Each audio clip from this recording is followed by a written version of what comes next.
Coming up on Lexington Now, events surrounding the Breeders' Cup, improvements to affordable housing, and a statewide trail plan. This and more up next on this week's edition of Lexington Now.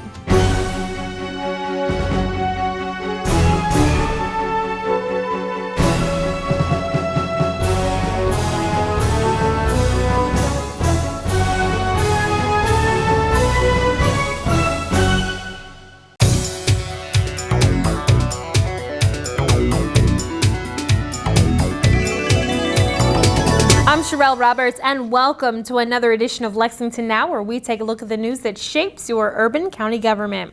Mayor Jim Gray was joined by the organizers of the Breeders' Cup Festival to talk about all of the events that are going to be happening in downtown Lexington in conjunction with the Cup. What a great day it is to talk about the Breeders' Cup and all the ways that we have found in Lexington to celebrate. Yes, Lexington style. We've got everything from the thriller parade to a thrilling stretch run down the track at Keeneland. The last week of October is packed with music, racing, art, food, and fun. I'm joined today by those who have been working on this celebration for months. When we were starting to talk with our board of directors about where we wanted to take the Breeders' Cup in 2015, I don't think Lexington was actually the very first choice, because there were a lot of questions. But if you're the kind of person, and if you're the kind of person that takes no for an answer, I think we might have gone somewhere else, because there were certainly challenges. There's questions about traffic, and there's questions about parking, and there's questions about the size of the facility and the size of the city. But in the end of the day, all those questions are being answered, because no city that in the history of the Breeders' Cup has ever stepped up in the way that Lexington has. And Mayor Gray has been a great leader on this.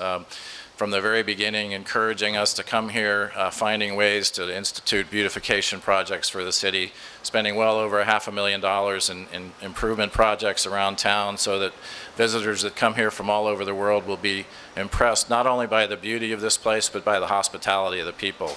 You know, it seems like it wasn't that long ago that we unfurled that big banner across the street on the building that announced these dates. And on behalf of the Festival Host Committee, which is over 40 hardworking individuals, on behalf of folks like Mr. Redmond here and in cooperation with the local hospitality community and kind of all across the city, I couldn't be more excited about what we've been able to create to this point.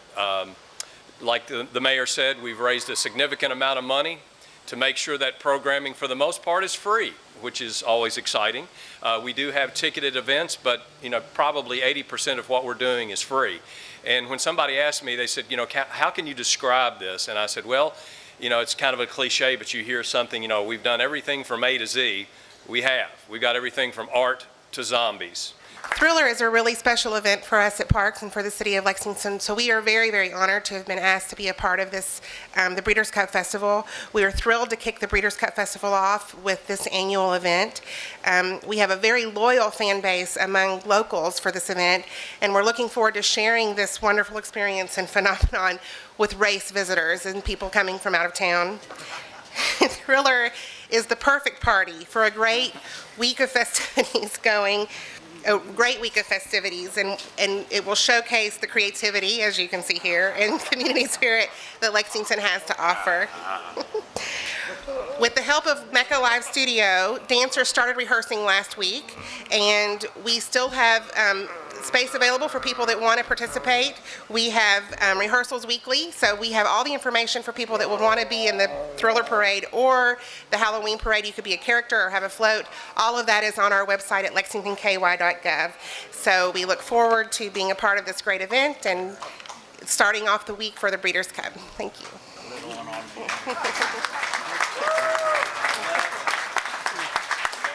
KLB was enlisted by Susan Pluger of the Division of Environmental Services to help create this initiative called Green Up for Breeders' Cup. And the thought was that we would find public partners to assist us with creating landscape sites at the gateways into Lexington prior to Breeders' Cup. What we wanted to do is provide an impression for our visitors when they come into town. The idea was also that these would be permanent sites that would benefit Lexington for years to come. During this time, the week before and the day after, we're going to have bluegrass bands playing throughout the terminal. intermittently. Bourbon balls, we're going to be handing out bourbon balls to our guests as they flow through the terminal. We are, all of our staff, including myself, are going to be dressed in a purple shirt so that we can welcome everybody, make sure they can get throughout not only the airport but through the community and answer any questions they might have. And of course, we are going to have so many things inside the terminal itself in terms of our gift shop and the merchandise that people will be able to buy, both coming in and leaving town. And finally, as the mayor sort of mentioned, we got a great request through the mayor's office, a really interesting, different perspective, I guess, when you come to the airport. You're all familiar, if you traveled, you come to the airport, when you're picking up your bag, you go to the baggage belt, and typically there's this big alarm that tells you to basically get off the baggage belt because your bags are coming. We've replaced that alarm with something new and innovative for this event that we're going to be unveiling. And with that, we'll play it.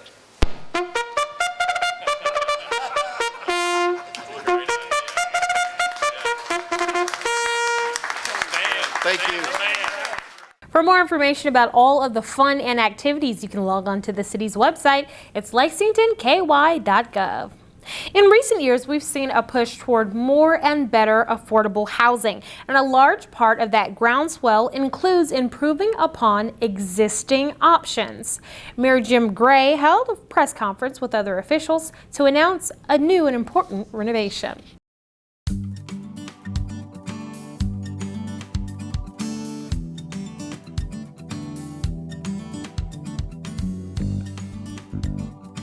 Farrell Square is home to 59 one-bedroom apartments. Residents include seniors and disabled adults with limited income. And what's getting underway is a transformational renovation project, one of the first projects funded through the city's Affordable Trust Fund. The work that will be done includes a new roof, energy-efficient heating, ventilating, air conditioning units, storm windows, new appliances, and new tile and carpet. These improvements are being funded through a $400,000 grant from the city's Affordable Housing Fund. As you all know, Lexington boasts a high quality of life, and it's important that all our citizens, all our residents have access to affordable housing. Everyone deserves a safe, comfortable place to call home. The investments at Farrell Square will ensure that residents can continue to enjoy and afford their home for many years to come. Now, I'm sure that most of the residents know the story of Farrell Square. As I already mentioned, it was originally the Douglas School, and the building was purchased by First African a number of years ago, and it was then reborn as an apartment building. I just want to say thank you to friends, for without friends and partners, we can't do what we do. We want to say thank you to our residents for allowing us the opportunity to bless you by way of providing this area, this entity of housing. So again, we are thankful this continues to help the church to live out what we believe our mission, and that is to have an impact on our community, bless our community, and we're doing that even through the efforts of revitalizing and renovating the apartment complex. So again, thank you for being here today, and to all of my friends and partners in ministry, thank you, for we celebrate your efforts as we renovate our facilities. Again, bless you. And to God be the glory. What I see today is the fruits of the labor of so many people over so many years who patiently worked on this set of issues. And the one thing that I've learned since we set up the fund is that the work we're doing here, which is really to stabilize affordable housing, is as important as creating new units. We need to make sure that the units we have stay affordable. When I was appointed in April, I said that I look forward to working with community partners, faith-based organizations, and nonprofits and the good work that they're already doing. And this is an example of the work that's currently being done. First African Baptist Church, who initiated this project, and they worked with REACH, they worked with REACH and other nonprofits to get this project going.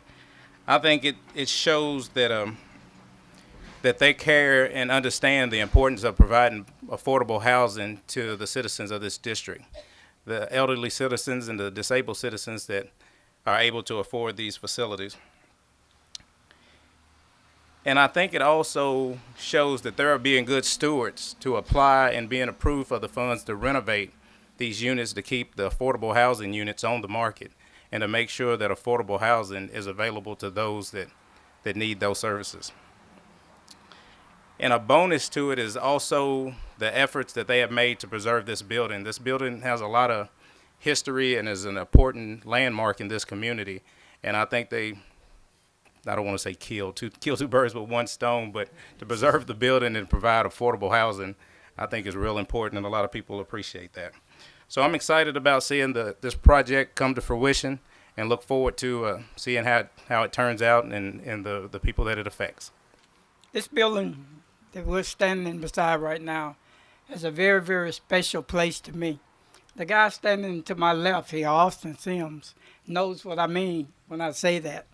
What most of you don't know about me is January 1968, I walked into the doors of this building to take my first professional job. I taught special education up on the second floor in this building. So that's why when the process was going on in terms of getting this project off the ground, it wasn't my business because I was not involved. But I had talked to some people at Fayette County Schools and talked to some people at Urban County Government, and they come to an impasse about an easement in the back that was keeping the deal from moving. And unbeknownst to each one, I invited them both to come and meet me behind the building. And the deal was taken care of, Mr. Mayor, in about 15 minutes. The people just had not talked. But that's just classic of what happens, as I say, when people don't talk. But there were a lot of people who did talk during this process. Kentucky Housing, LFUCG, and the church, and that's why it became a reality. If we don't preserve the units we already have, and we do have some aging affordable housing in this community, if we don't preserve those, we will never catch up on the need. So preservation has become just as important as the creation of new units. And that's one of the reasons I'm excited to be here today, and we've allocated $400,000 in the formula grant to assist in the renovation of this project. Also, and Kathy's going to speak in a minute, Kentucky Housing Corporation has agreed to work with me and the board to lower the development's monthly debt service. And that, combined with the reduced operating costs, which will be achieved from the renovations that are taking place, will stabilize this development for years to come. In 1977, KHC provided a commitment of funding for the extensive rehabilitation of this school building. The results have transformed this building into Farrell Square Apartments, and there are 59 one-bedroom apartments for elderly and people with disabilities. These units are energy efficient, and that will ensure their ongoing affordability, which is also important when we think about producing affordable housing. This is a great example, as is evidenced by who is involved in this today, of how partnerships create good affordable housing. For more information about this and other affordable housing options in Lexington, you can log on to the city's website. It's lexingtonky.gov. And coming up after the break, we've got some good news for those folks who like to hike, bike, and walk.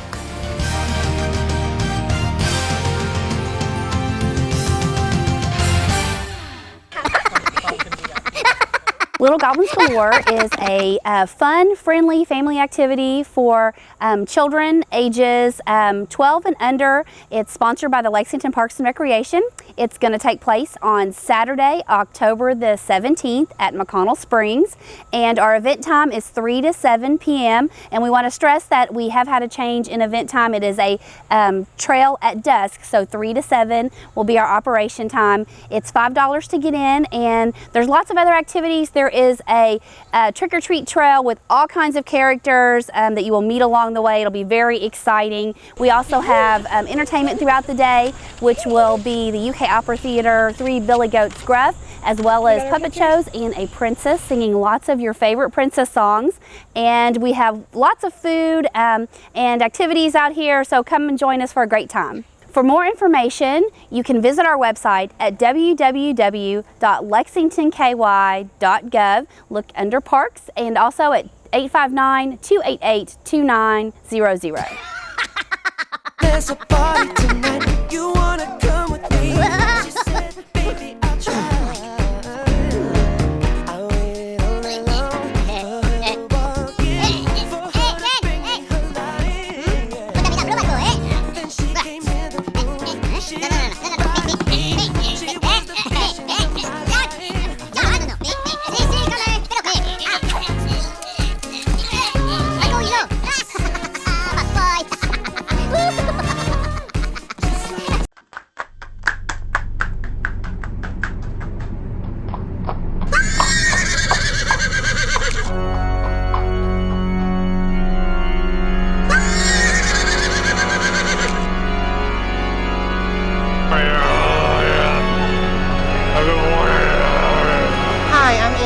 With the Division of Parks and Recreation, and we are inviting you to join us for the Thriller and Halloween Parade on Sunday, October 25th at 6:30 p.m. at the Courthouse Plaza. We will have a dance showcase, Halloween dance showcase by Mecca Live Studio and many of the different dance performing groups here in Lexington. At 8 o'clock we will have the Halloween Parade on Main Street, and at 8:30 we will have the Thriller Parade. All along Main Street, starting at the Gray Construction and going all the way to Mill Street. So we invite you to also stay afterwards for Here Come the Mummies, which will be at the Courthouse Plaza, and that all of this is part of kicking off the Breeders' Cup Festival.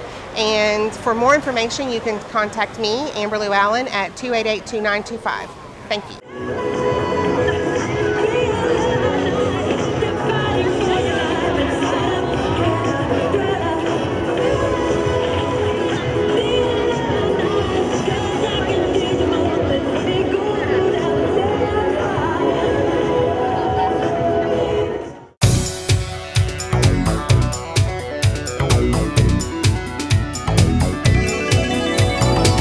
Welcome back to the show. Kentucky has a wealth of natural resources and beauty, but a lot of it remains a hidden gem because it's off the beaten path. And that's where Kentucky's First Lady, Jane Beshear, comes in. She wants to make sure that we all get to see more of what Kentucky has to offer, and she outlined it in a statewide trails plan. We are here at the Isaac Murphy Memorial in Lexington's historic East End, where Murphy lived and worked. Governor, as you know, Isaac Murphy, the winner of 3 Kentucky Derbies, was no stranger to a winner's circle. Work is continuing on this memorial. We will be revealing some exciting changes in the next few weeks as we prepare to welcome the Breeders' Cup. Today we are talking about tourism and trails, and this is a great place to do it. The Isaac Murphy Memorial will soon be connected to the Legacy Trail, which now runs from the Northside YMCA to the Kentucky Horse Park. Lexington's trails provide a connection between our city's lively urban core and some of the most beautiful countryside in the world. And they are attracting more and more visitors to our city and helping us grow our $1.9 billion visitor economy. Governor, we all appreciate the support the state has given to our trails. Thank you. In the years since the recession, we have acted aggressively to turn around Kentucky's economy, setting records for economic activity, finishing first in the nation in large-scale business investment, and cutting our unemployment rate in half. One reason for Kentucky's impressive success has been our growing tourism industry. Over the last 5 years, the economic impact from tourism in Kentucky has increased more than $2.2 billion, and it has now reached $13.1 billion. Furthermore, the tourism industry has added 13,000 jobs during those 5 years, for a total now of 180,000 Kentuckians working in the tourism industry. These jobs, by the way, generated more than $2.9 billion in wages for Kentucky workers in the last year, an increase of almost $123 million from the previous year. So we've shown some tremendous growth. And at the same time, we have boosted Kentucky's image by hosting many events that have attracted visitors from all around the world. Events like the 2010 All-Tech World Equestrian Games at the Kentucky Horse Park, the Quaker State 400 at the Kentucky Speedway, the Ryder Cup, the PGA Championship, the Senior PGA Championship, and the Breeders' Cup 3 times. As we all know, the 2015 Breeders' Cup will be right here in Lexington in just a few weeks. And I know that Mayor Gray and I and all of you are very proud that the very best thoroughbred racing in the world is going to happen right here at our beloved Keeneland Racecourse. One of the things that I talked about early on that I would love to see in this state, having visited so many other states in our country, was to have a trail system. I wanted us to be like some of the other states, I won't mention them, but that had a cross-Kentucky trail. I wanted to see some place where whether you wanted to hike or ride your bike, or like me, ride your horse, that you could go from one end of the state to the other. Others were doing it. Why couldn't Kentucky? After all, we have the ultimate outdoor adventure geography. We have mountains, we have lakes, we have rolling hills, we have rivers, we have streams, we have fields, and we have forests. We have everything that it takes. The only problem that we had was nobody really knew about it. So even though my plan to have this cross-Kentucky trail was a bit ambitious, to say the least, I wanted that trail to be available by the World Games. We didn't accomplish that, but what we did do was set a goal. And that was that we would have a master trail plan that would encompass all of Kentucky. And that's what I brought with me today. It's called the Cross-Kentucky Master Trail Plan. Early in 2008, the Tourism, Arts, and Heritage Cabinet began to inventory and map the existing trails that we have in Kentucky, to identify possible connections, and to work with state and local government to see how we could expand, enhance, and improve Kentucky's trail system. They found creative and collaborative ways to highlight Kentucky's outdoor adventures to guests through our Trail Town program. They set us on a path to record-breaking tourism industry economic impact for the state, as you just heard a few minutes ago. Today, we have 12,000 miles of mapped trails in the state. The Cross-Kentucky Master Trail Plan is going to allow us to further expand those trails and, in turn, expand the economic growth. This is a comprehensive plan to help all of Kentucky. We even have motorized ones too. This is to help all of our communities to develop and maintain different kinds of trails from north to south and east to west. To read more about this statewide trail plan, you can log on to the city's website, lexingtonky.gov. Douglas Park in Lexington has been an important gathering place for generations of Lexingtonians, and now it's getting a facelift, and it's all kicking off with Douglas Days. I'm Michelle Kosiniak, and I'm the Superintendent of Planning and Design at Parks and Recreation. I'm Rachel Smith-Childress, CEO, Lexington Habitat for Humanity. Last year it was realized that Douglas Park was turning 100, and everybody wanted to do lots of fun events to celebrate that fact, and Parks and Recreation wanted to do something special. And since we sort of view ourselves as the stewards of the park system, we decided that one thing that we could do would be to freshen up the park with some new trees. There are a lot of mature trees in Douglas Park, but they've been here for quite some time, and I've seen photographs of some of them from the 30s and 40s. And trees just unfortunately don't last 100 years, so we're setting a day aside to plant another 100 trees to celebrate the 100th anniversary, and in the hopes that they will grace the park for the next 100 years. Douglas Days, it's October 23rd and 24th. We welcome you to volunteer for one day, for half a day, for both days. We'll accept all volunteers over the age of 16, and it's going to be from 9 until 2 or 3, 2 for planting, 3 for the other activities. And you can get more information on the park's webpage online or our Facebook page, as well as Habitat for Humanity's website and Facebook page.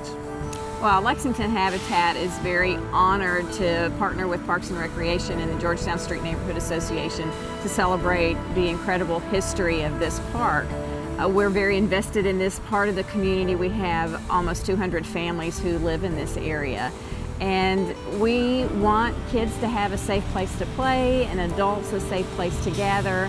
And you want to feel pride about your community and what you're doing. So we're coordinating the volunteers for these 2 days of work on the 23rd and the 24th, 9 to 3. Jeremiah Myers is our volunteer coordinator, and he can be reached at 252-2224 extension 108 or on our website lexhabitat.org. For folks who aren't able to dig or paint or plant trees, then there will be other opportunities as well. Registering volunteers, handing out water, making sure folks take a break, and doing those kinds of things as well. So don't feel like you have to have muscles to do this work. We'd love to have everybody come help us. And whether you're headed out to Douglas Park or you're just on your way to work or school, you want to know how traffic may affect your trip. And that's where the Division of Government Communications has got you covered, especially in the mornings with our show, Crosstown Traffic.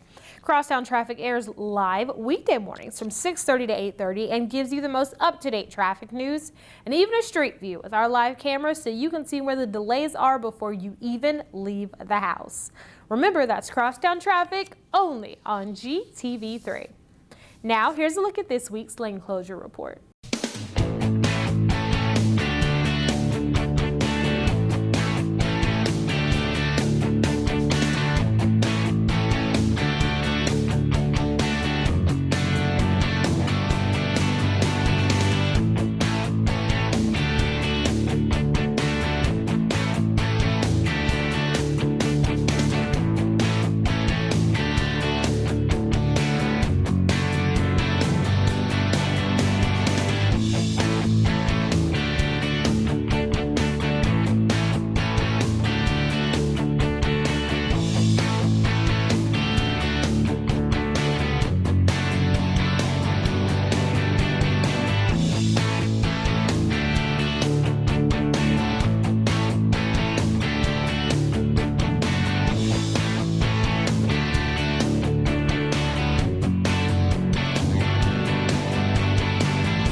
Remember, you can get traffic updates 24/7 by following us on Twitter. Our handle is @LexRex.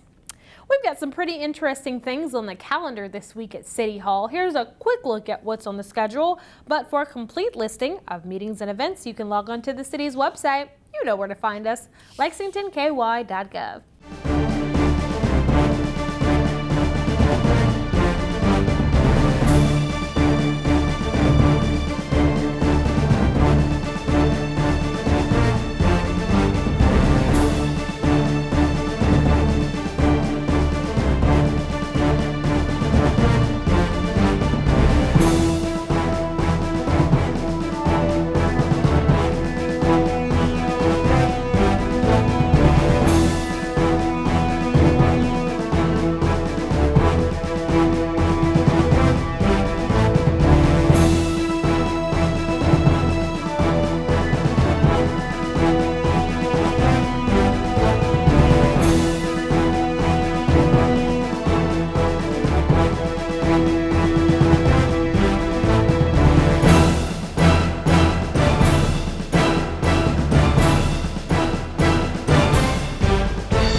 That's all for this week's edition of Lexington Now. We'll return next week with more news from your urban county government. But in the meantime, you can keep up with what we're doing by following us on Facebook, Twitter, and YouTube. For the staff and producers at GTV3, I'm Sherelle Roberts, and that's it for now.